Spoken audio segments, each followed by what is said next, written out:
Breaking news, our merch just got a full revamp with all new designs and items. So if you want a little more random in your life, head over to clubrandom.com and check out the store.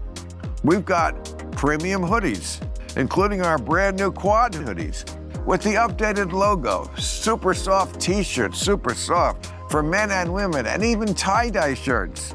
All merch is available exclusively at clubrandom.com.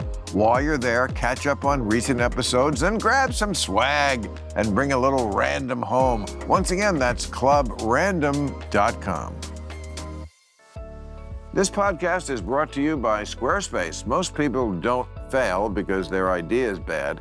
They fail because they never actually put it anywhere. Squarespace is what turns soon into a real website that doesn't look like it was built during a blackout. So if you've been waiting for motivation, this is it. Go to squarespace.com/clubrandom for a free trial. And when you're ready to launch, use offer code CLUBRANDOM to save 10% off your first website or domain. Squarespace, stop talking about it, build it. This episode is sponsored by CarShield. When the unexpected happens, CarShield helps cover expensive repairs and connects you with ASE certified mechanics nationwide. And if you're stuck on the side of the road, well, they offer 24/7 roadside assistance, towing, and even rental car options. So you're not scrambling with kids, groceries, or a half-finished vacation. Right now, CarShield is offering our listeners 20% off with the code RANDOM at carshield.com. Claude is the AI for minds that don't stop at good enough. It's the collaborator that actually understands your entire workflow and thinks with you. Claude extends your thinking to tackle the problems that matter. Even better is Claude Cowork. Cowork brings Claude Code's power to your desktop. No meetings, no drama, just results. It's basically the only coworker I've ever liked. So, ready to tackle bigger problems? Get started with Claude today at claude.ai/random. So from south of the Mason-Dixon line. How do you know these songs? Because I listened to them. You made them, you put them on records. I know, but I never listened to them.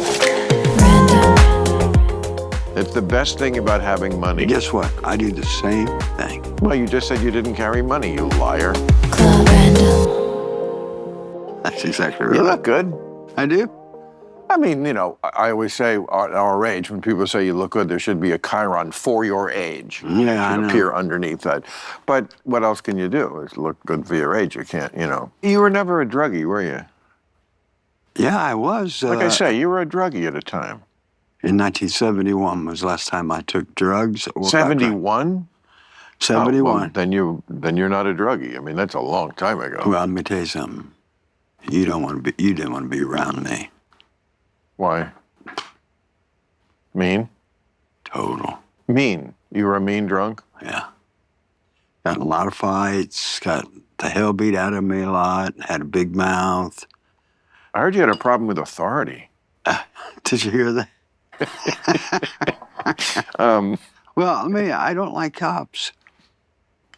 I don't like cops. I don't like. Well, that's a broad brush to say you don't like cops. Well, you don't want to live without them. Trust me. You don't want to live without them. Here's the way it is. One or two together are all right, but you get a whole bunch of them, things get weird. Well, that is part of it. I mean, look, I've done many pieces about my issues with the cops. I try to keep it fair and balanced, but here are my issues. One, whenever there's any trouble, their attitude is, make sure we don't die. Now, I get it, you don't want to die, but it does say protect and serve on the car, and that refers to us, not you. That protect thing, that's about us. And I get it, you're nervous, and it is a nerve-wracking job. You're dealing with the dregs of society, anybody could have a gun, and sometimes they do. But the attitude can't be, well, at the least prospect that I'm gonna get hurt, we just completely empty our clips into this guy. I'll tell you a funny story. I'll tell you a funny story. I was in South Carolina, and I was with a girl, And we kind of wanted to know where the park was because we wanted to go to this park. And there was a cop sitting there, and we kind of knocked on his window. And he was on the computer. And he went back. Finally, the girl I was with kicked the fucking door and said, "Hey, serve and protect." You did? She did. "Hey, serve and protect." And I went, "Whoa, we're fucked now." But she was famous, and So you celebrity'd your way out of it. yeah, Nice. she did. She did. "Hey, serve and protect." I thought it was pretty funny. So luckily the cop was a fan, is that what you're saying? He knew who she was. And that got you out of it. Yeah. Some places that'll get you into it. Yeah. Yeah. They like that. I mean, they like getting scalps. Cops. They like it. Well, so does the press.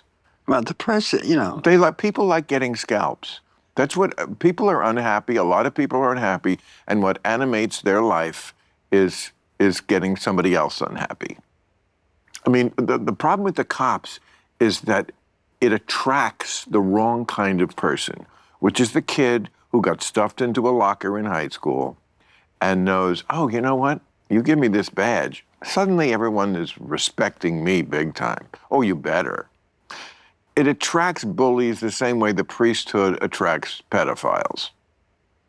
Well, in the town I grew up in, there were 18,000 people and 4 cops.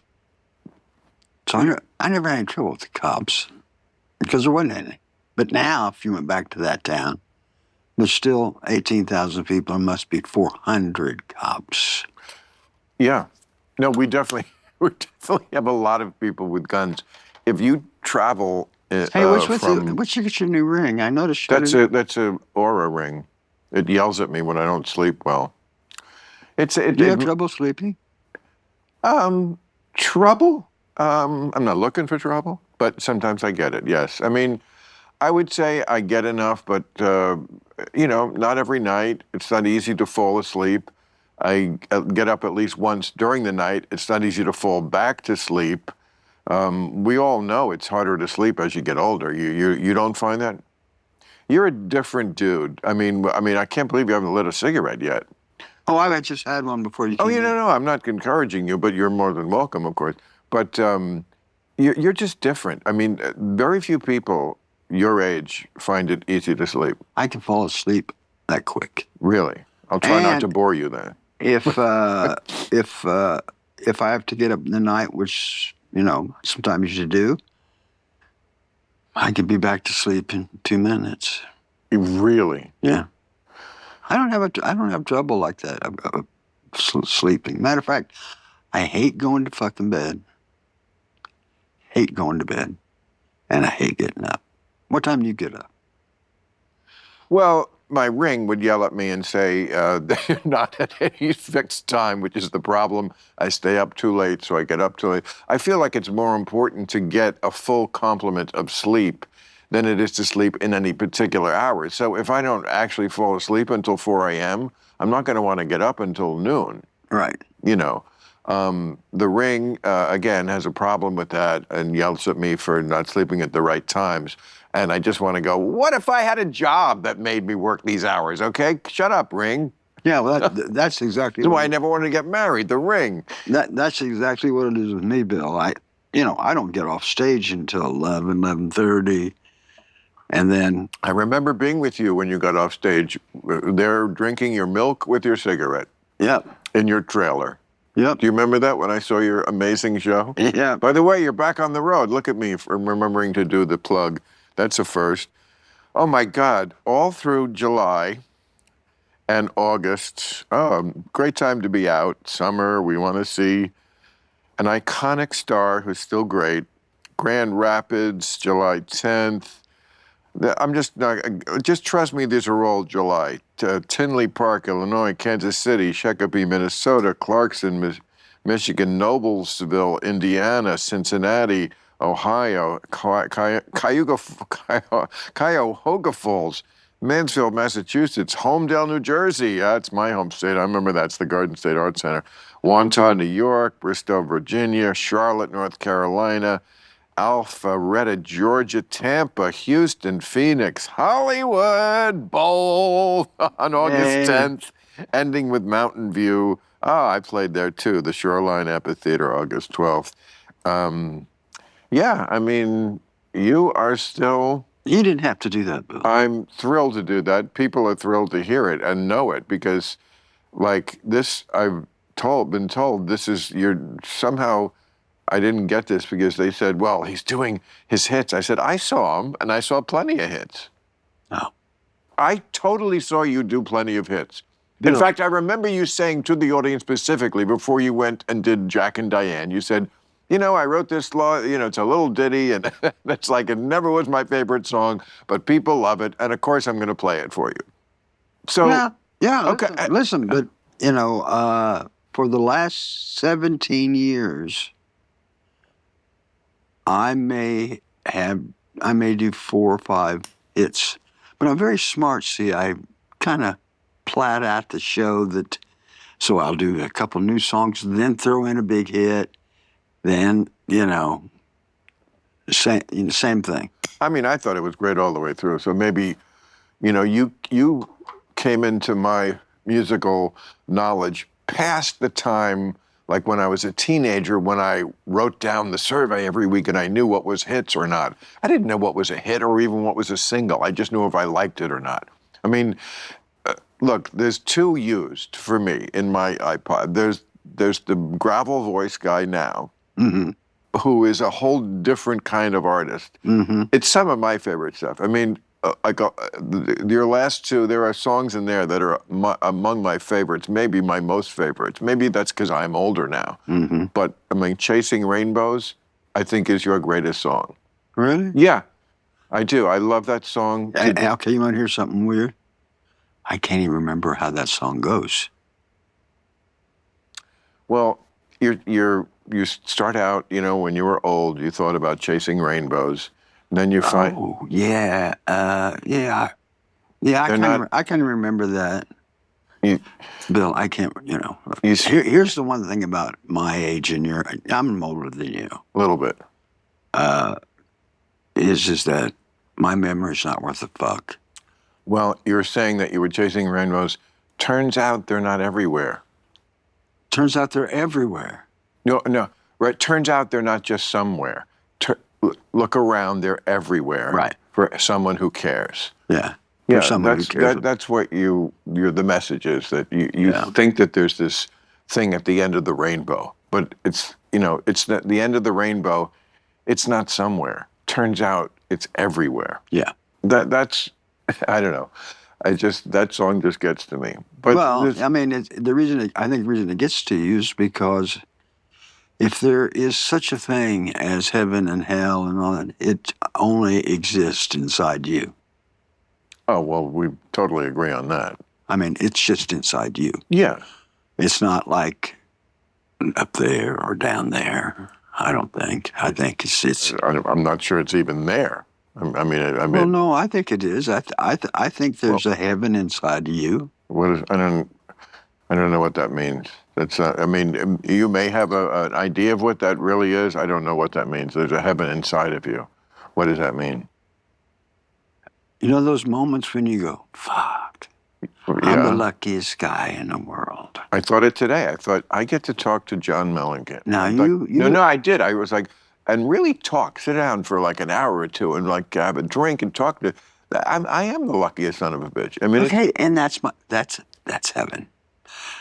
And hell is when you think, what the fuck is going on? God damn it, why do I got to put up with this? Okay, well, I mean, I feel like you're romanticizing these things by calling it heaven and hell. I just call it, some days are good, some days are bad, and you have some great moments in life, and life is filled with, we've had both. And look, and you feel, when you talk about we've had both, there are people in this world who just have nothing but bad.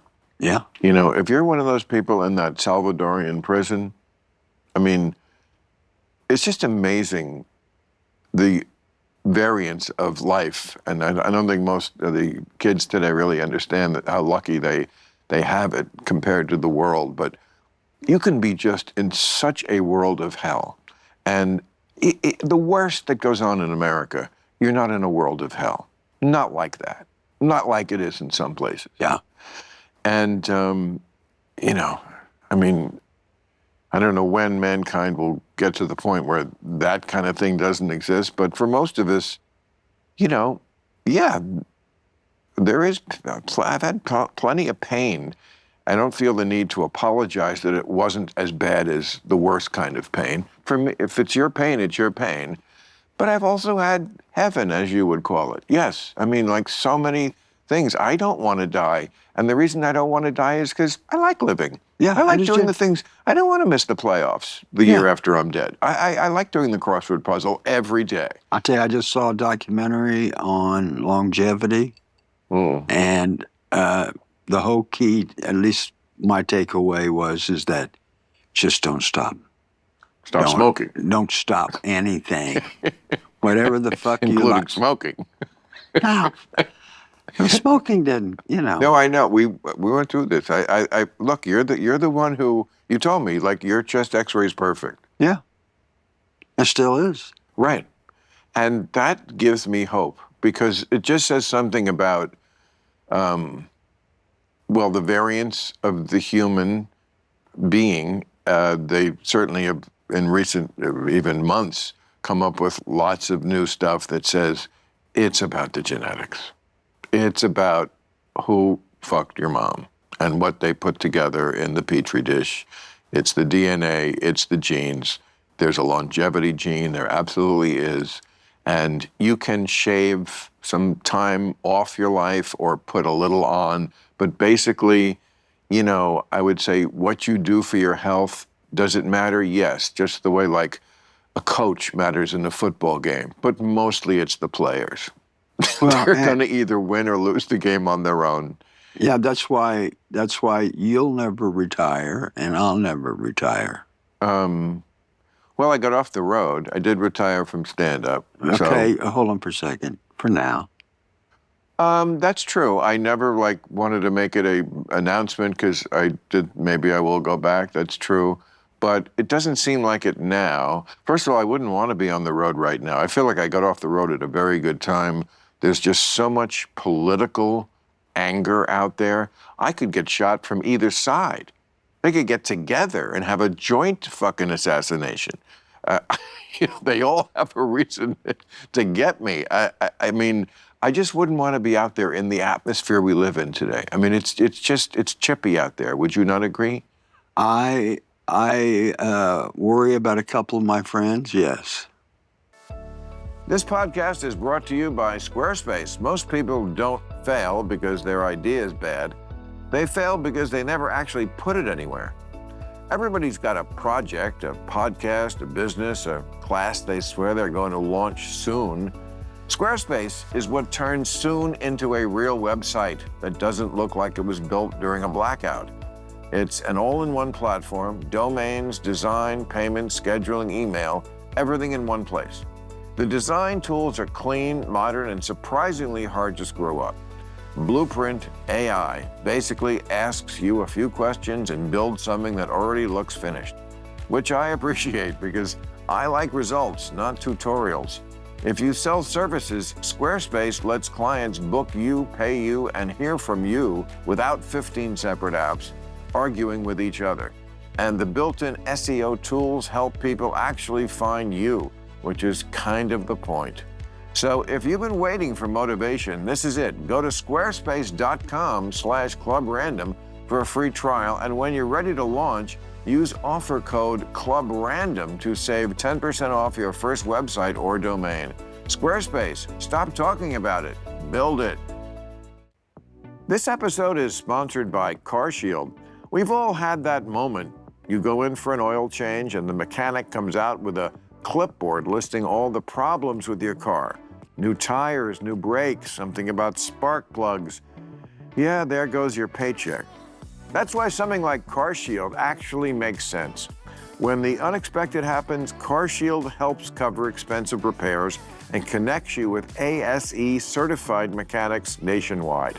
And if you're stuck on the side of the road, Well, they offer 24/7 roadside assistance, towing, and even rental car options, so you're not scrambling with kids, groceries, or a half-finished vacation. CarShield plans are month to month with low deductibles, which helps keep surprise repair bills from becoming a financial crisis. They've been doing this for over 20 years, covering more than 2 million vehicles, and they've earned a 96% customer rating with an A+ from the BBB. Look, cars are unpredictable. CarShield isn't. One of my producers swears by protection plans, and this is the one he trusts, because stress should come from life, not from your engine. This year, have zero worries with CarShield. Right now, CarShield is offering our listeners 20% off with the code RANDOM at carshield.com. Don't let a breakdown ruin your 2026 goals. Get covered with CarShield and drive with confidence. Go to carshield.com and use code RANDOM now for 20% off. I don't worry about myself because I don't give a fuck about politics. Right, I understand. Right, and you're beloved by both sides, and you're also like someone who, you care about America. You sing about America a lot. Well, I sing about things that I see, and I'm the biggest liar, What do you mean?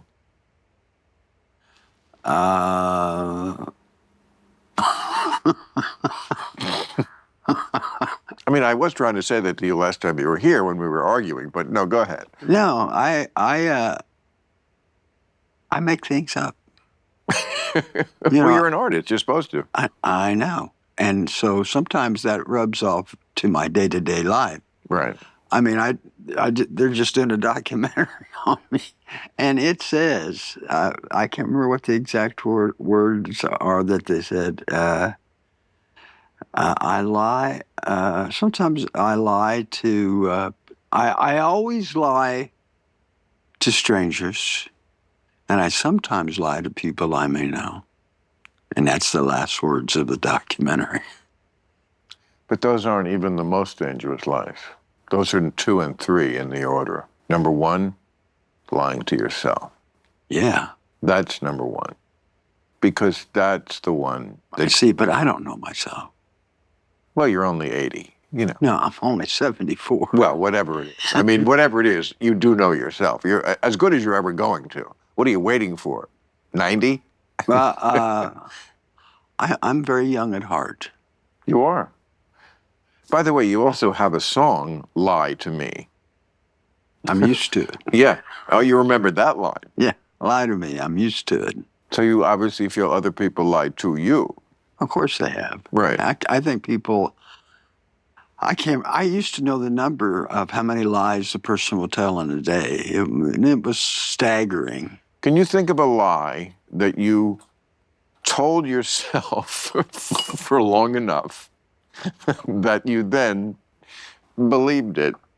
People do this, by the way, even with their age, which is something that's very easy to check. But there are people who have done this, who've like they tell themselves they're 46 when they're really 51, so much that they really come to believe it. But, okay, not that. But can you think of a lie that you told yourself, maybe about a relationship, about relationships, kids, something when you're macking on a girl, that you then came to actually believe and forgot and went, oh, wait, that was the bullshit I made up. And now here I am saying it because I forgot. I said this bullshit so many times that I really thought, no, maybe I do want kids one day. Yet, no, I knew I didn't. I just said that lie so many times to not turn a girl off that, I came to actually forgot. Oh, wait, that's complete bullshit. I never want kids. Well, I think for me, I lie so much that that it's hard to keep track of the truth. Yeah, I mean, look, there are, I agree, people who we think of as our idols, and John Lennon, love him though we do, there is a lot of mythologizing there. Like, he was not, he had a song, Working Class Hero. he was the richest of the Beatles. Not rich, but he had a middle class upbringing. Yeah. And the other ones were much poorer working class. You know, and he lived in the Dakota. I mean, Elvis Costello had a stinging line about him in his Other Side of Summer song. You ever hear that song? It's such a great song. What did he say? Was it a millionaire who said, imagine no possessions? A poor little schoolboy who said, we don't need no lessons. That's a reference to Pink Floyd. But yeah, imagine a millionaire who said, we don't need, he's quoting from Imagine. Because they did have an entire floor of the Dakota, which was filled with just crap they bought. Yeah. So I'm just, which is fine. We're all hypocrites and we're all liars. You're right. Well, being, if somebody called me a hypocrite, I'd look at him and go, yeah, call me anything you like. I don't give a shit. But it's funny that you say that because of all the people, you strike me and millions of Americans and people all over the world, I guess, as the opposite, as one of the straighter shooters that there is, that one of the guys who just stands there with a pair of balls, hits his mark, and says what he actually thinks, and doesn't give a fuck. Well, listen, when I You don't see yourself that way? No. No, I see myself as a, here. Thanks, partner. You're welcome, partner. Viceroys. Cool, refreshing flavor. But that's not a Viceroy. It's a joke. I'm doing an ad from 1958. 58, yeah. Wasn't that a cigarette? Huh? Wasn't Viceroy a cigarette? Yeah, it's one of the first cigarettes I smoked. Oh. How old were you when you first started smoking? 20. 10. Okay, take top of that, bitch. Yeah. 10, that's right. You smoked, okay. 10. Well, that even more proves the point that you're a different kind of cat. Well, there's not much to do in a small town. No, it's not that. It's just like what the body can take. I mean, what are notions about what definitively constitutes health? You challenge them all. I mean, I'm always kind of happy that if I did have to start smoking, I at least did it after I stopped growing. Whereas 10 that's early. I was the same height at 10. Really? Yeah. And do you think that's because of the cigarettes? Probably. I'm the shortest guy in my family. Right. So, and yeah, I started, I wasn't like a full-time smoker, but, my Sure, uncles smoked, my grandfather smoked, my dad didn't smoke, but, all those guys smoked. So you say you weren't a full-time smoker at 10, just when you were drinking? Well, let me tell you something. If you knew me and I knew you at 20 in 1970, 71, 72. Okay, I was 15 in 71. Okay, so let's say that you were, okay, if you're 15, you would have been afraid of me. I'm afraid of you now. You're a crazy liar. You would have been afraid of me, but you could have probably whipped me because my bark was really big, but my bite, I lost every fucking bite. And where did this chip on your shoulder come from? My Mellencamp. What does that mean? What do you mean? What does that mean? You say it like we all know. A Mellencamp, famously in history, are people who are pricks. No, what does that mean? You're a Mellencamp. What kind of ethnic name is that anyway? German. German, of course. Yeah. German. So you're saying you're warlike and mean, like Germans. Germans really aren't, except for a couple of the times. But come on, anybody could have a bad decade. Yeah. No, my uncle was the toughest guy in Seymour.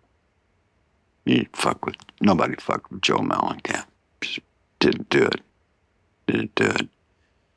And like I said, there wasn't much to do. I can remember being a little kid in the back, sitting in his truck, and he's driving me, and he's babysitting me. And he goes, hey, just stop. I'm going to stop here for a second. He gets out of the car, and he walks over to this guy and beats the fuck out of him. And I'm like a little kid just watching all this shit. He gets back in the car. He leaves the guy laying there like a wet rag. He gets back in the car. He looks at me and he says, don't tell your mom about this, okay? I said, okay, I won't tell anybody. But I feel that story is very telling because I hear people say this all the time. It's a big flex that you don't fuck with me or some guy, whatever we're talking about. You don't fuck with, like, okay, that's the ultimate great person there. You don't fuck with them. But I feel like in life, actual everyday life, people generally don't fuck with you. I mean, yes, can they? Of course. And I'm sure the lower down you are on the economic scale, the more it happens. When you grow up in Seymour, Indiana in 1966, 64, 1960, there's nothing to do but fight. That's also a silly thing to say. No, it's true. Come on, man. It's true. There's nothing to do but fight. That's true. That was it. What about cow tipping? I never cow tipped. Well, okay, but that's the kind of things you could do. You Midwestern. It never even occurred to me to cow tip. And I don't advocate it at all. I'm a PETA board member, for Christ's sake. I'm just saying there are things, butter churns, like barn raisings, things that you people do in the Midwest. Things with corn. That thing where you walk through a wheat field and just touch the wheat for some reason with the bottom of your hand. I mean, there's lots of stuff to do. I know. I never did any of that. If we just talk about the Dairy Queen, I could go on for an hour. No, I never did any of that. Okay, well, maybe you should look into it.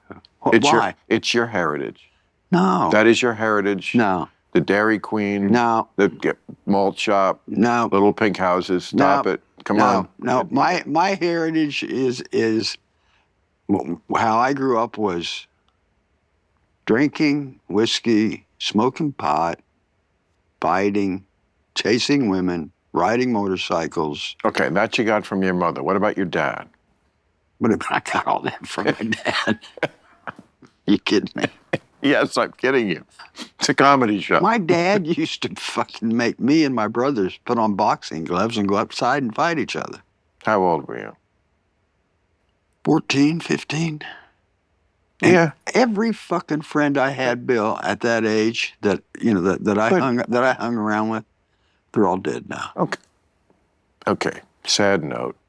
Noted. Sad. Now, getting back to Dad. In a town where you yourself say that it was all about fighting, that's the only thing we were at least the least bit interested in doing was fighting. Is it that wrong that your father then taught you how to fight? I would think in a town like that. No, I didn't say it was wrong. I just said that's what he used to do. In that town, social services would come if the kids weren't fighting. That's right.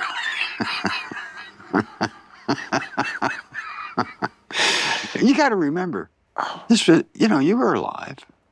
You could do a lot of shit. I had such a Leave It to Beaver upbringing. I don't know if it's just where we grew up that was different. I grew up in New Jersey. I feel like it's the same town. Little pink houses. That's my experience too. That's why one reason people relate to that so much. All right. Yeah, ain't that America? Land of the free. I'm telling you sing about America. I love the song "The Americans." Where you just say, yes, where you just talk about, you don't even bother to make it rhyme. You just go right through I'm an American, I wear jeans, I'm from the Midwest, I'm from south of the Mason-Dixon line. How do you know these songs? Because I listened to them.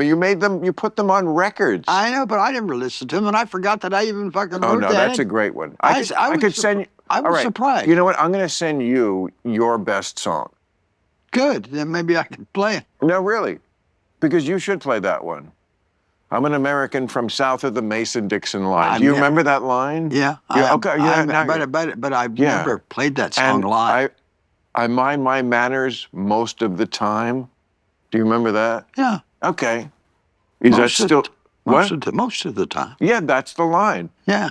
No, it's a very sweet song. It's about what it means, I think, to be an American. This is who I am. There's some parts of it that aren't great, but basically, we are not the worst people in the world, despite some people's efforts to paint us that way. Right. Listen, and I agree with you 100%, but I have to tell you that,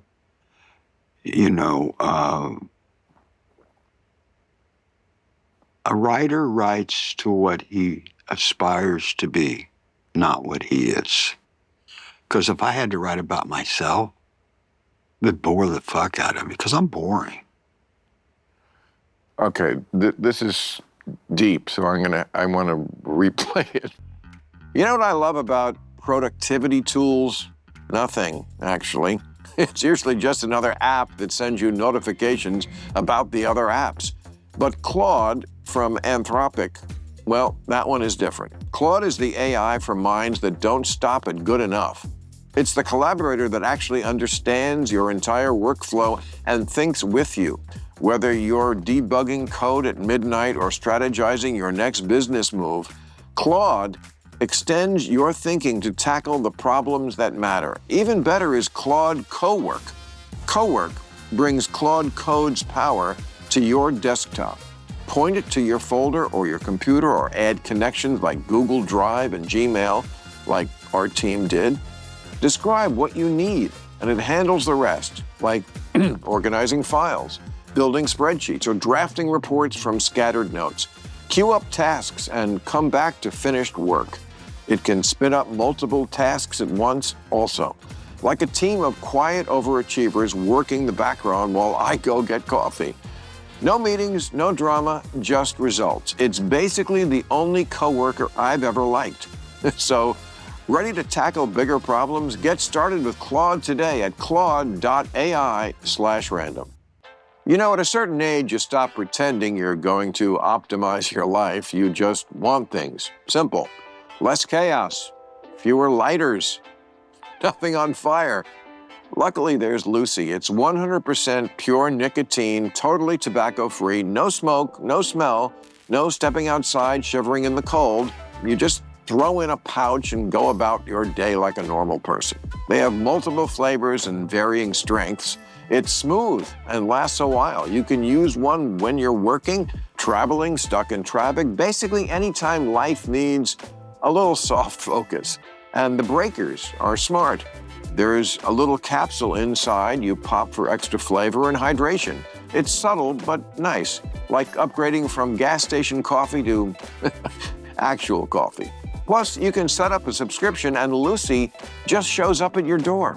No errands, no drama. Lucy's the only pouch that gives you long-lasting flavor whenever you need it. Get 20% off your first order when you buy online with code CLUBRANDOM. And if you don't want to wait, just head to lucy.co/stores to find Lucy near you and grab it today. And here comes the fine print. Lucy products are only for adults of legal age, and every order is age verified. Warning, this product contains nicotine. Nicotine is an addictive chemical. A writer writes what he aspires to be, not what he is? Is right. Yes, what he aspires to be. Which to you is what? What do you aspire to be? Well, you're talking about the Americans. Yeah? That's not who I am. You're not an American? No, I'm not a guy who tries to manage my, manners most of the time. That I would agree with that. So, that's just... That's what you aspire to, right? Yeah, it would be nice if I could do that, but I can, You have a lot of beefs with people? I used to, and I don't much anymore. Yeah, I do. I never want them. Who do you have a beef with? Oh, there's a whole list. Just give me one. I mean, there are ones who I'm not even beefing with, who I purposely quash the beef, but the media tries to make like I have a beef with Wanda Sykes now because something that happened at the Golden Globes. I talked to her that night. We're all good. But, Dave Chappelle, he took a shot at me. That's all quashed. I don't want beefs. But going back to like Liam Neeson, because like he believes in like horses in Central Park, and I think that's animal cruelty. So we had I just have, look, I'm the nicest guy in the world. You know it. I know it. But like, yeah, I mean, when you speak your mind, you know this too. You wind up with some beefs. Yeah, I can be one. What's this from? What? What's this from? I can be one nice guy, or I can be one mean sumbitch. It's all up to you. I don't know. Did you never see the film Cool Hand Luke? Oh, I did, like 40 years ago. I saw it every fucking night that it played at the Von Lee. That shows what a liar you are. You said there was nothing to do but fight. But actually, you could have seen Cool Hand Luke every night. I saw Cool Hand Luke every night, saved my lunch money. Me and my friends all went. And by the time the thing closed, we knew every fucking line. Here's what I remember about Cool Hand Luke. He ate 100 eggs, right? Isn't that? He ate 50. Okay, point remains. He ate a lot of eggs, right? What was that all? I don't remember why. Why were they making him eat eggs? Because George Kennedy was going around going, he can do it, he can eat anything. I've seen him eat broken bottles and this and that and this and that, and he'd even eat your fool head if you cut it off and, all kind of stuff. And then Newman goes, I can eat 50 eggs. And George Kennedy looks at him like, nobody can eat 50 eggs. He goes, I can eat 50 eggs. And then walks up to Newman, Kennedy does, and he goes, Luke, why didn't you say 30 but 50? And then another guy chimes in and says, 50 eggs will blow a guy up. It'll pop him. Right. But he does it. But he does it. Yeah, I don't even remember what his job was, this Luke guy. He didn't have a job. Yeah, I'm guessing that's what it was. But he was super cool. I get it, Paul Newman. I love Paul Newman. But here's what I remember. You've jarred a memory. I remember the ad on TV because it was, I forget the name of the character actor, and he goes, what we got here I can tell you, is a failure to communicate. That was the big line. And then about 2 seconds of this hot blonde chick, like washing a car. Yeah. That's what the guy that said dredged up. That guy that said that line, I can't think of his name right now, but he was from Indiana. He was in 3 or 4 movies with Newman. Yeah. What the fuck is his name? Oh, it's. No, he was a great character. I know, but we don't have to feel guilty because we can't come up with the name now. I don't feel guilty. I just feel right. Old. I feel bad. I feel old. I do feel guilty. Let me take that back. I feel terrible. It's an iconic line. We should remember it. I want to say Scatman Crothers, and I know it's not him. No, because they're not. Scatman Crothers was in The Shining, and he's not. Yeah. Okay. So, anyway, it doesn't matter. Hey, Kristen, if you're watching from the other room, look up what that guy's name was that said that line. There's no one in the other room. Is that what they told you? Yeah, they're watching it on a TV somewhere. No, they're not. There's nobody here. There's no cameras. There's no mics. We're just doing this. I fuck with you like this. This never goes out anywhere. Are you kidding? Do you follow what's on the internet? Then how would you know? Do you listen to podcasts? No, you don't. You just go home and fight every night because that's all there to do. To do, yeah. But you still live in Indiana. Yeah.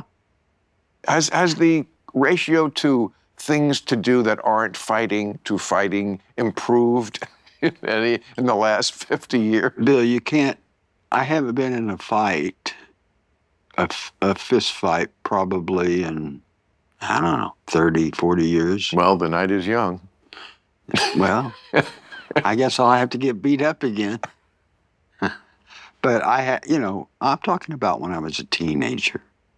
Yeah. That's when. And yet, someone very famously said, hang on to 16 for as long as you can.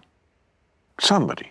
I don't remember who, but it was a very, very famous line, and it always resonated with me. Well, the reason the reason it did was because you have to stay young at heart. And I couldn't agree more. That's what that whole line is about. Oh, yeah. Staying young at heart. Oh, I've worked hard at it, and I think I've succeeded. Good. It takes a lot of work. Yeah. First of all, you can't get married. You can't have kids. Well, maybe you get married a bunch of times. I've been married 3 times. That's true, I guess. But like, I feel like marriage and kids, you're saying like life has these, moments in the passageway, moments in the path down life.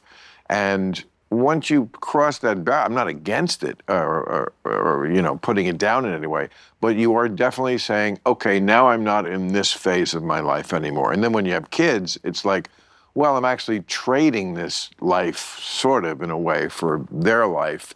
That's all noble and everything. I'm just saying my choice was I'm never going to go to step 2 because I really like step 1. Well, I have to tell you, at my age, I am so thankful for my kids. Oh, I'll bet. I mean, they're, my son, Hud, was just out here with me, and he went back, and I told my girlfriend, I said, I hate when Hud leaves. And she goes, yeah, because you guys are, like, connected. But you see, the key word there is girlfriend. What about it? I got it, bro. Thank you. Not that I don't love you. It's Okay. not about that. But, like, there's something about the word girlfriend that's sexy. And something about the word wife. Don't get mad at me, wives. I know you're beautiful and sexy still forever, blah, blah, blah.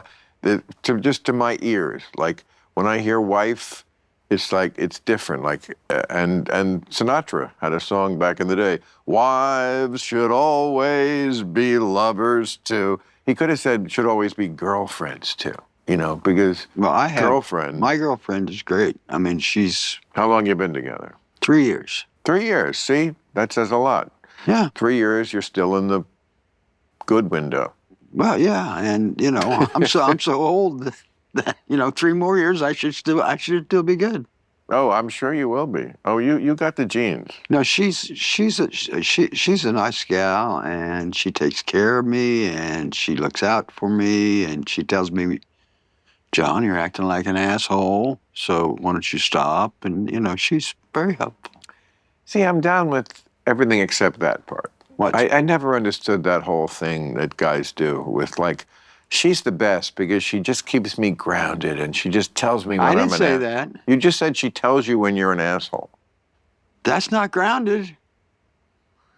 That's not grounded. Well, I'm not saying she's grounding you like you're a child. You're grounded, go to your room. I'm just saying, grounded like, oh, she, and when I get a big head, she takes me back down. No, fuck that. I want someone who... She doesn't do that. She doesn't. You just said she did. No, we're having a little negative entropy here, my friend. You said she tells me when I'm an asshole. Yeah, but that's not grounded. Okay, well, all right, then take away the grounded part. I don't like that either. I don't need the woman in my life to ever tell me I'm an asshole. If I was acting like it, but like at this age, I just don't act like an asshole. You're right, there was a time when I did. But like, if you're still acting like an asshole, like we're in our 70s, something went seriously wrong. And something is seriously wrong. Something seriously wrong. And Bill, I watched your show. I watched your show every time, and I see you get angry and asshole-ish sometimes with people. So don't tell me you don't get to. I don't get asshole-ish. What I get is probably arguing a point that you don't agree with. So you interpret that as asshole. No. I think you and I agree on a lot of stuff. We agree on a lot of stuff, yes, absolutely. I bet you we voted for the same person last time. Which is... Voting. That's why they have curtains. So nobody can see who the fuck you vote for. I don't,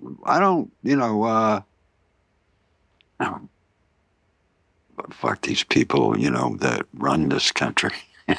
I don't, You mean that both sides, or you mean that on just... both sides. Yeah. Well, that's my message. Not that I think it's equal. I am not a big fan of trying to whataboutism everything, because the Democrats, yes, they're a certain woke part of this country that hates me because I refuse to just let them get away with insanity that they never used to try before and never used to say things like that before. But in general, I find them less alarming than the Republicans and the conservatives, who don't believe in conceding elections and lots of other basic democratic stuff. But yes, I think both sides have to be called out. And like, I live in Hollywood. This town just does not believe that. They do not believe in calling out both sides. They're not well informed. Let me tell you, I watched you last week and heard about buttons, and it was just like... It was so funny. It was. It really was funny. You got to give it that. Yeah, it was. And it's funny because outside of this ball of people that live here, nobody gives a shit.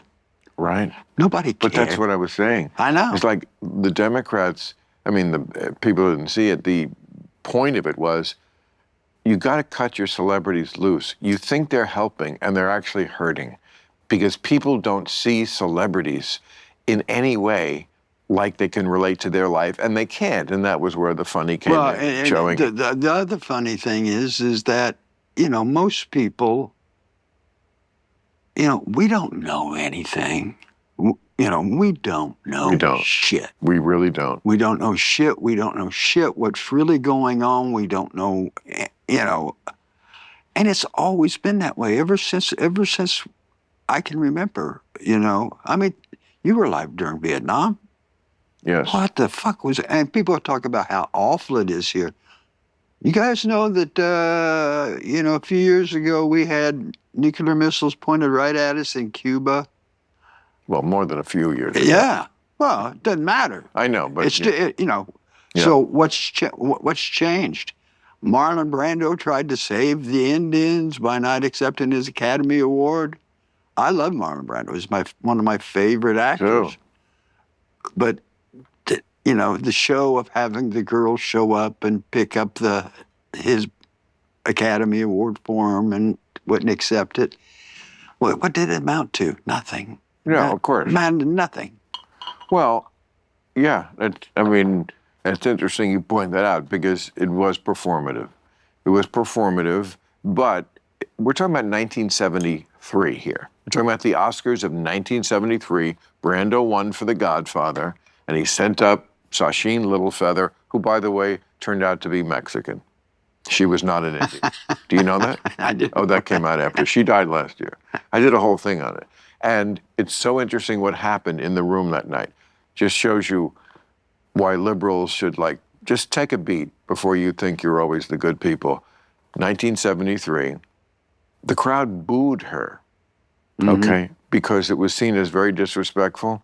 John Wayne, they said, had to be restrained from actually rushing the stage, a la Will Smith, dragging her off. But I don't know, because he was a cowboy, she was an Indian. I mean, this is where we were in 1973. And really, what progress have we made? A lot. Like what? Well, this is the argument we had last time. That you don't understand, in my view, that 2026 America is just very different. I mean, I can paint this picture with statistics. I can paint it with polling. There are actual all you have to do is open your eyes to see that we are a very different country. Here's the difference, is that we're all against each other. After World War II, we seemed to be a country in unison. Yeah. After World War II. But then us hippies showed up and it all changed. Well, after World War II, we were a country in unison because only the white people counted. The black people were still not even invited into the conversation as to politics. You couldn't imagine running for president as a black person in the 1950s. They had meager representation they weren't shown in the. What's the difference? We have elected officials that we elect. As stupid Americans elect another stupid American to come in and represent us, and he's bought off immediately by, you name the corporation, and what? Yeah. We don't know shit about it. Yeah. I was doing a show, corporate, and my opening act was Bill Clinton. When was this? Right after Clinton left office. Right after he left office. Okay. Right. Early part of the century. And so he was there. I did a sound check, and he came up and he goes, "If you don't mind me asking, John, how much money are you making?" And I told him, and he went, "What?" What? That's true. Because he was impressed that you were making so much more. And he was making so much less. Right. So, I know what I was making. You deserve it. I mean, it doesn't matter. The point of it is that, you can't get as rich as some of these politicians get on that kind of fucking money, You should have. And Bill, I mean, I commend you for getting $500,000 for speaking. I didn't say I took the job.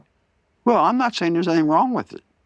There's nothing wrong with it, except even that amount of money, and I'm not that rich, I'm comfortable, but there is no day that you can buy from me.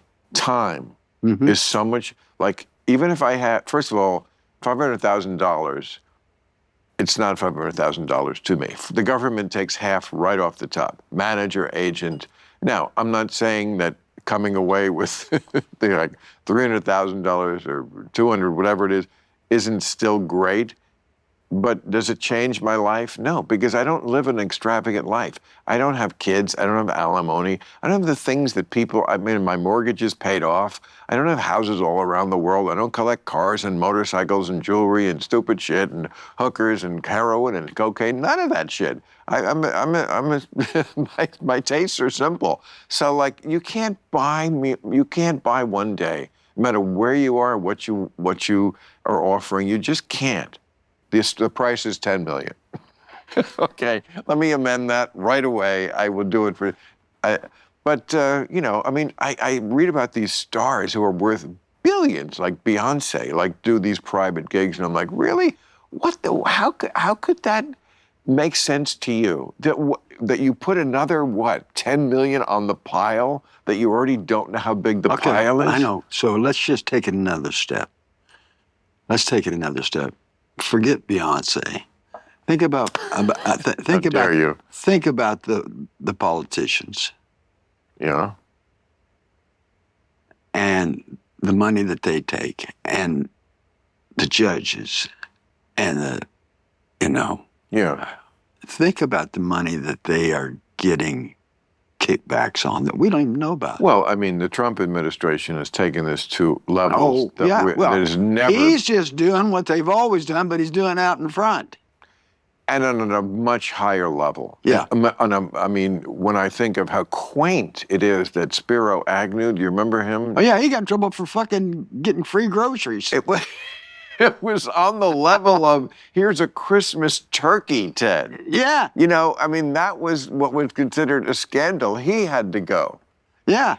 Yeah, I remember you that. cannot make the case, really, that America in our lifetime, as the trajectory has been up.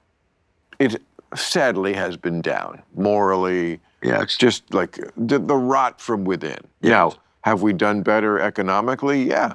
We still kick ass. America, for all its horrible shit, is still the place people want to come from all over the world because you could Because they don't know any better. No. They do know. What they know is that unlike in my society, I can be what I want. I can reinvent myself. I can just be something new tomorrow. that is not something that people take for granted in most of the world. You cannot do that. Here you can. There is a kind of a freedom that is still here, including economic freedom. I mean, there's a reason this place is still a magnet. Yeah, listen, I hear you. I mean, I actually hear you, and I joke about. Ain't that America? And I Home always, of the free. and I always lie to strangers. It's okay, but ain't that America? You know? I mean, come on. Compared to where you could be, Well, what do you think about all these guys leaving the country now? I mean, George Clooney and these people. well, George Clooney is not leaving the country. First of all, I'll tell you something interesting, because I learned this when I went to the DMV last time to renew my license, and they have pictures of all the celebrities. That, you know, if you are a celebrity, they are very nice to you, and they take you in their little office, and they do it They there. don't in Indiana, but go ahead. Yeah, no, well, Indiana. I mean, you you have to fight with the other celebrities to get into the DMV. I had to borrow it. Last time I went to get my driver's license, I never carried Yeah, it. they had a picture of you and Letterman. I never carry money. Mm. I had to go through and ask people for money. Can you give me $2? That's like the president. The president doesn't carry money. Who? The president of the United States doesn't carry money. They've gotten caught before, because why would they ever need it? What do they need to, like, pay for the plane ticket? No, I mean, you know, they have. But I've never. I But never. why don't you carry money? Because I've never had to. I never. There was never anything. What do you mean you depend on the kindness of strangers? Yeah. What are you talking? What? Yeah. Uh-oh, now it's a knee tap. Yeah. What is that signal? Yeah. Is this that part of the night that I was Sometimes. hoping? Sometimes Yes. in small towns, you borrow things. You borrow things. Yeah, you just borrow. Steal. Borrow.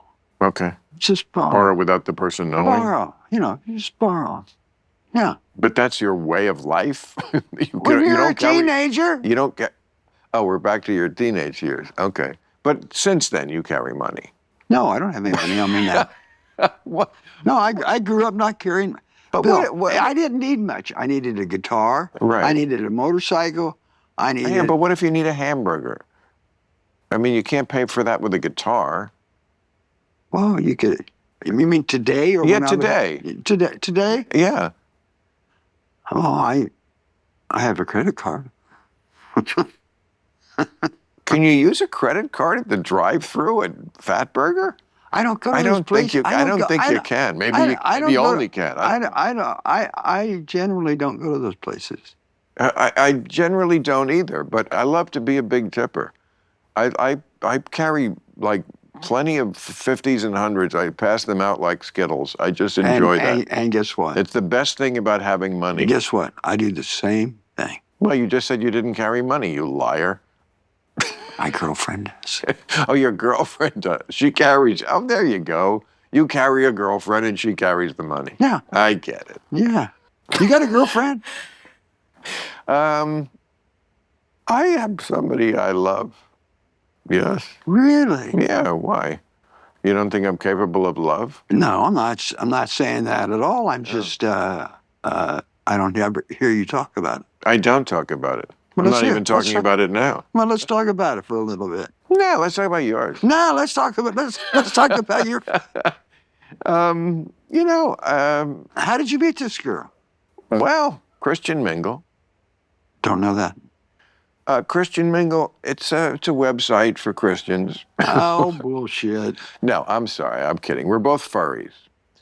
We're both furries, and I don't know what that is. furries are people who dress up in furry animal costumes. That's like a big, like, sub-porn sort of thing that people are into in this country, really.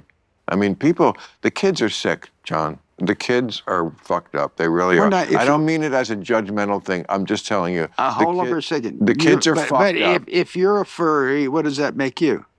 Well, I'm kidding. We weren't really furries. I don't do anything weird. I never have. And I think, like, you'll see this in other civilizations, Romans, Egyptians, yada, yada. when people start doing weird shit, it is a sign. Okay, well, hold on, stop. What are you talking about? Weird shit. Like, like dressing up as animals, like not being able to get a hard on unless you're a hamster. That is some weird shit. And that's not the only weird shit.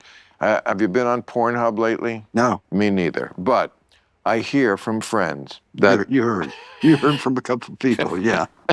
a lot of it. No, I've seen it. I'm on Pornhub, and not afraid to admit it. Nothing wrong with it. I mean, there's plenty wrong with it. What am I saying? It's terrible, but it's wonderful. But see, it's not terrible. But here's the point. A lot of it is about step-sister, step-brother, stepfather porn. For some reason, this scenario, when we were kids, porn was like the pizza delivery guy, right? That's not what it is anymore. Out with the pizza delivery guy, in with your stepbrother. And I think this is... Whoa! I'm just telling you factual. This is factual. I think the reason for this is that there are so many broken families in this country, so many people living with or in contact with the stepbrother, the stepsister, that this is just a big fantasy. Oh, my stepsister, I'm not supposed to fuck her, but I kind of want to. And then the porn video serves as your, go-between. Well, your imagination. Yes. And not doing it. Yes, exactly. It's you can vicariously do it. Do it. Yeah. So the point being, the kids are fucked up. But here's the problem. Can I help you with something? Yes. When the word "but" shows up in a conversation, Bill, the next following sentence is generally a lie. So, change the word "but" to "however." However. Well, that is the very definition of a distinction without a difference. Yes, that's right. Which means it's meaningless, but if it helps you, I'll do it. However. There you go. I'm gonna be watching the show, and if I hear you say "but," I'm just gonna text you, bing, bing. You said it. You said it. You said it. What if it's in the context of I like big butts? And I cannot lie. And I can't. Oh, you know that one. Oh yeah, I know that one. I know that one. Yeah. See, so don't say we don't like modern music. Yeah, that's only 30 years old. We like a lot of them. Yeah, Jamiroquai, I love him. I think he won the best new artist this year. I was at the Clive Davis Grammy party. You don't go to that? I have never been to the Grammys in my life. Really? Never. You were not up for Grammys? You must have been. I've been up for like 20 Grammys. But you just didn't go? Didn't go. God, I love you for that. I didn't go. They lured me to the Golden Globes again this year. Why? Because you think you're finally going to get, if you win, you get a chance to go up there and tell them to go fuck themselves. You know what a Golden Globe is or a Grammy? It's fucking nothing. It means nothing. It's, believe me. It means less than nothing. I totally understand. It's once in a while. I have now. I like the Grammy Museum. What's that? Well, there's a whole museum. Where? That's Cleveland, or is that the Rock and Roll? No, here. Isn't Cleveland where the Rock and Roll Hall of Fame is? Yeah, that's your neck of the woods. Yeah. Well, anyway. Indiana, Ohio. Is there really a difference? Yeah, there is. I mean, there is. Really? What is it? What is difference at the Tasty Freeze in Indiana? I'll tell you what the difference is. It's colder in Cleveland than it is in Indiana. Someone's making the goo come out of the machine to make an ice cream cone. Come on. And I wish you'd stop referring to the Tasty Freeze, because my girlfriend used to work at the Tasty Freeze when she was a kid. Really? Yeah. My girlfriend still works there. That's the difference between us.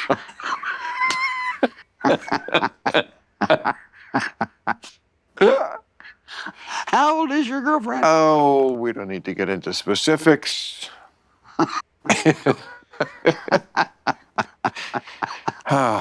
Anyway, it's so good to see you. It's always fun to spend time with a liar. It's different, isn't it? Yeah, it's always fun to spend time with a liar. It's not like It's not like doing the Colbert Show. Colbert Show. But you're doing my show Friday, and that's going to be more conventional. Right. We only have 10 minutes. What should we talk about? Which would you? And we want to plug your.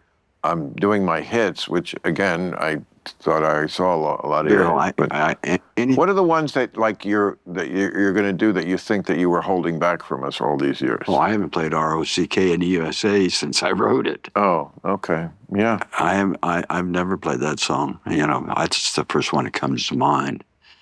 But I didn't even want to put it on the album. But you're going to play the Authority song. Yeah. Didn't you always? No. Like I said, you didn't do that one. No. What about It Hurts So Good? Going to do that. Did you do it back in the day? Yeah. So you did it back in the day? Yeah. Okay, good.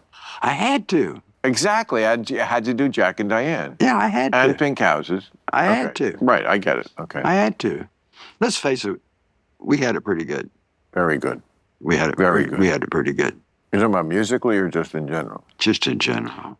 I agree, because I've always thought we came along at a time before AI, before the pollution was really going to destroy the earth. I'm not saying it necessarily is, but it certainly could, and AI certainly could. Lots of bad things, and the food was still pure. See, that's another thing too. We ate the way that they tell us to eat now. You couldn't eat that.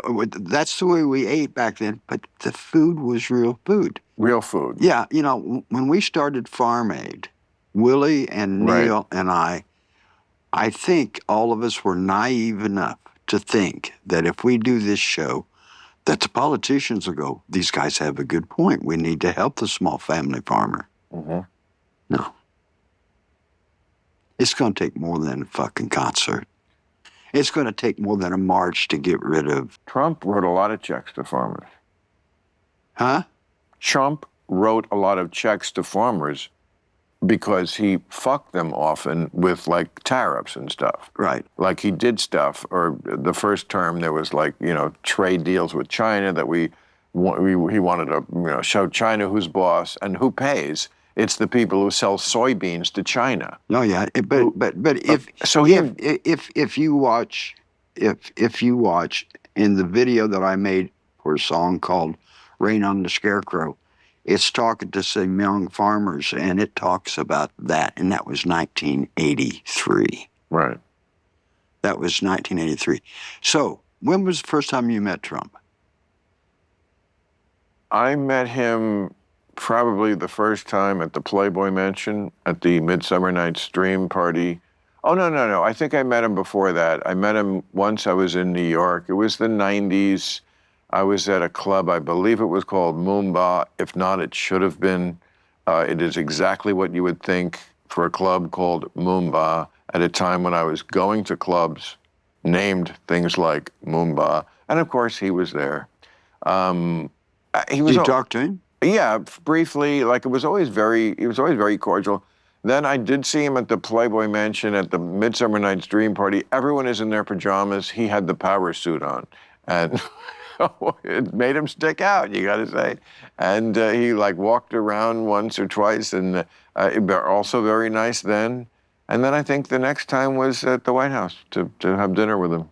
Yeah, I've met the guy numerous times. Under what circumstance? Well, the first time I met him was in the late 80s at the Super Bowl in Miami. Oh, wow. And that was back before they had those boxes, those fancy luxury boxes. Yeah. They didn't have those back then. Really? No. So I'm sitting there, and I've been doing pretty good in 1988 and 85. Yeah. And people were coming and asking me for my autograph because I was sitting in the audience, on the benches. And next to me was this guy and his wife, and they would then ask him for his. And I looked at him and go, I don't mean to sound stupid, but maybe I am, but why are people asking you for your autograph?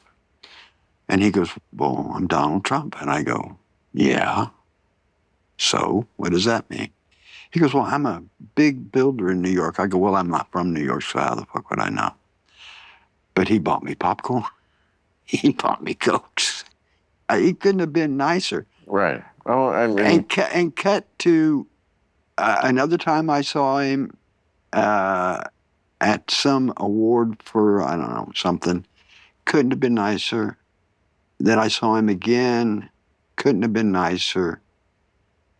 And then when I saw him running for president, I thought, who the fuck is this guy? exactly. It's exactly what I said when I gave my report about the White House dinner and people were attacking me. And I said exactly that. I went to that dinner and he was this nice guy and, never argued with me, allowed me to dissent on anything and just confront him with anything and wasn't blustery. And then I went home. And when I got home, I turned on 60 Minutes, and there he was, like on 60 Minutes. You people are terrible people. I'm like, who the fuck is this guy? I know, exactly. And, again, the small-mindedness of so many people on the far left that they can't, they're so emotional about Donald Trump. They don't get it that, yeah, of course, he is this crazy person. He's playing in public. Like, you keep two thoughts in your head at the same time. He's not that person always. He's a very different guy. Like, let's figure out how to use that to our advantage. Instead of just saying, don't talk to that guy. No, let's talk to that guy. Yeah, because I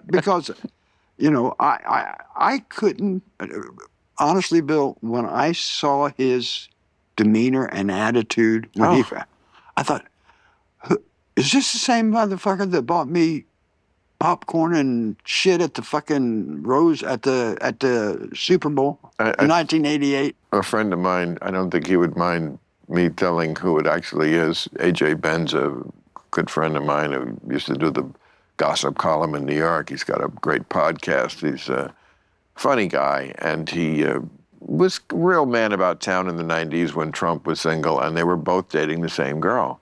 And he just told me this story. He said, when Trump found out we were dating the same girl, and I won't go into detail, but the horrible things he said about her.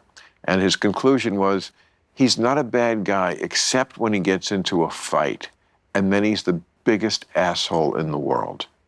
It's just always a bar fight. He picks up whatever he can to fucking fuck you with it immediately and as hard as he can. The problem with in politics, everything is that. Everything is a fight. So if you're always doing that, yeah, it doesn't make for great domestic or foreign relations a lot of the time. And it really has, since Vietnam, it's really, because you remember what it was like in Vietnam. The fucking kid. Well, they were shooting people at Kid State. For kids who don't, and they don't, study history at all, yes, I was like a young, just old enough, like 12 years old in 68, to be aware of what it looked like when there was just this tremendous amount of violence in the streets. The Chicago Democratic Convention in 68 with the blue... Beating the hell out of, yeah. Beating the hell, the nightsticks with, the hippies against the hard hats. Yeah. This is not the first time we've seen this. It's, there's always going to be these two halves of America,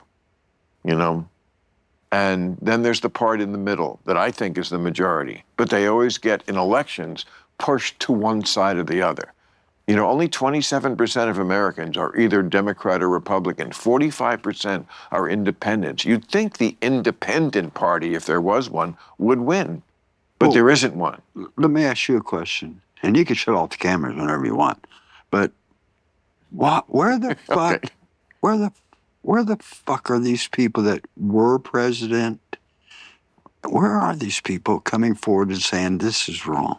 This is wrong. And arguing, or not even arguing, just stating the truth about what we need to do to fix what's going on. Well, some of them do. Obama does. Obviously, but what? You think not enough? Yeah.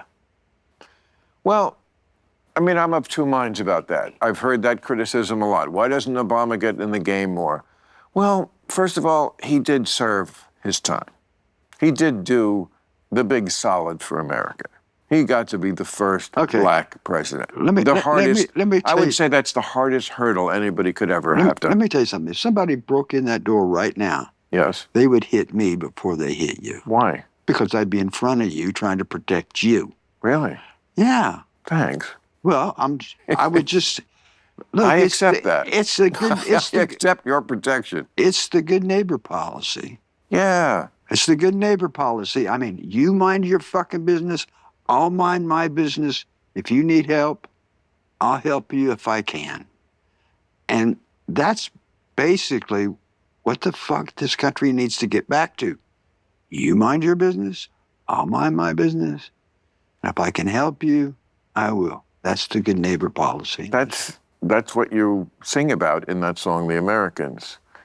Well, I'm an American. Yeah, well, that's what. I mean, that's how I think it should be. You may think it's just aspirational, but I think you actually have gotten there. I have. All right, pal. It's always great to see you. Club Random. Old people. Old people. Every time I stand up, it's old people. Club Random.